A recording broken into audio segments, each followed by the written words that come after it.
Judas est comme une de ces femmes trahies par Don Juan. Yeshua n'a pas tenu sa promesse par quelques paroles séductrices, il a obtenu ce qu'il voulait, un disciple de plus. Mais ce disciple n'a pas reçu ce qu'il attendait, non seulement une reconnaissance humaine, mais la réconciliation de son peuple avec Dieu sur sa terre. Ce grand lit où coule le lait et le miel. Avant de se suicider, Judas tue ce qu'il a de plus cher, son ami, son maître, son grand amour, sa folle espérance.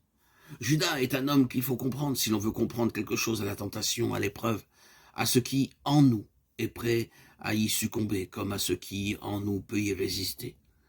Un homme déçu est un homme dangereux pour les autres et pour lui-même.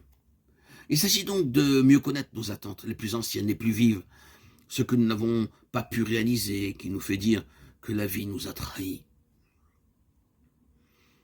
Je ne suis pas aussi fort, en pleine santé comme je le souhaitais. Je vieillis mal. Vieillir me fait trop mal. Mieux vaut mourir, tuer la vie en moi.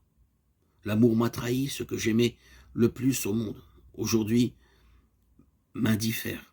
Même cette femme, ces beaux enfants qui m'ont été donnés, je n'éprouve plus rien pour eux.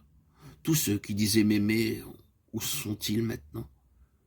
Que leur consolation me semble ridicule devant le mal qui me tourmente. Qu'ils cessent leur cirque, qu'ils prennent pour de l'affection et de la tendresse pour moi. Je n'y crois plus, je ne crois plus personne, nul n'est digne de confiance. Amour est le mot le plus décevant, le plus dénué de réalité. À quoi bon aimer et être aimé? L'amour est mort, et c'est le poids de son cadavre qui est le plus lourd dans mon corps. L'intelligence m'a trahi. Je pensais savoir comprendre quelque chose. Maintenant, comme dit le sage et la chanson, je sais vraiment que je ne sais rien, et cela ne me réjouit pas. Il n'a pas tort, l'abbé Cassandi, quand il dit « Je suis né sans savoir pourquoi, j'ai vécu sans savoir comment, je meurs sans savoir ni pourquoi,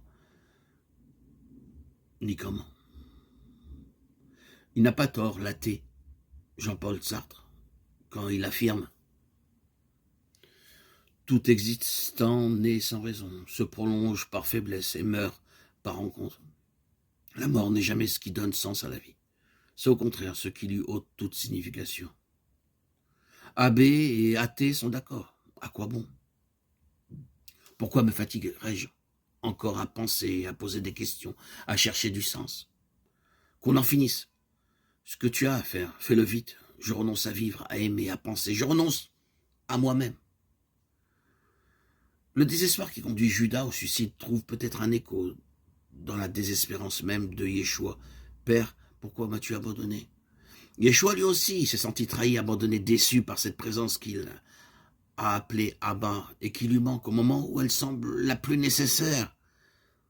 Pourquoi n'ai-je pas vécu, aimé, enseigné comme il le fallait? Pour que tu me trahisses ainsi, pour que je me retrouve ainsi seul, oublié de mes plus proches, suant d'angoisse et de désespoir. Yeshua, comme Judas, un instant renonce à lui-même, renonce à sa souffrance même, à sa peur, à son désespoir. Et il découvre que renoncer à soi-même, à ses attentes, à son désir, à sa prière même, ce n'est pas renoncer à tout, ce n'est pas renoncer à l'autre, à celui qui est. Que je le sente ou que je ne le sente pas, que je sois conscient d'être en relation avec lui ou que cette conscience vienne à me manquer. La phrase évangélique « Père, pourquoi m'as-tu abandonné ?» est tirée d'un psaume qui continue ainsi « Mais je sais que tu es toujours avec moi. » C'est à ce moment-là que la conscience de Yeshua fait un saut qu'on pourrait traduire par la Pessah, la fête des Juifs, une Pâque, un saut à travers le vide.